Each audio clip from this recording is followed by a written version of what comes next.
The actual spine star ablation procedure is very straightforward and actually a combination of procedures that have been performed for many years, which have been safe, combined with newer procedures applying a safe technology. And by that, I mean the patient is put to sleep on a table, on an x-ray table similar to the room that we're standing in now, and after local anesthesia or a numbing medicine is given in the skin, a very small needle is inserted through the skin into the vertebral body or the bones of the spinal cord, and we use image guidance to get that needle into the correct spot, which can then deliver what's called radiofrequency energy or heat, which targets the tumor and basically destroys the cells that are within the tumor's lesion.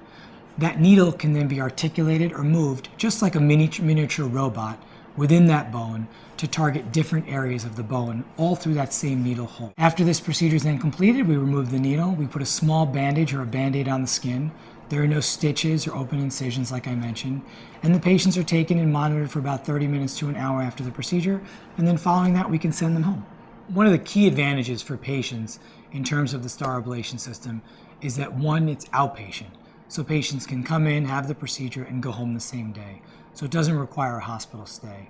Two, they can continue their current therapy. So if they're already getting chemotherapy, there's no necessary reason to stop. They can continue their normal multidisciplinary care with their oncologist, and they can still get the procedure and seek pain relief.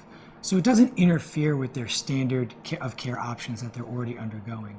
Those, I think, are the two biggest benefits to a patient, especially a patient who's fighting stage 4 or advanced cancer. I would say that as soon as someone finds out that they have mets to the spine, that they should find a doctor who can do this procedure and send the scans right away and get it taken care of. There's no reason to live with pain while you're going through everything else. You know, it was just too easy. 2 days. Didn't have to skip a beat, didn't have to miss chemo or anything like that. I would say do it, hands down. It's made a big difference. I would recommend it, and I would do it again.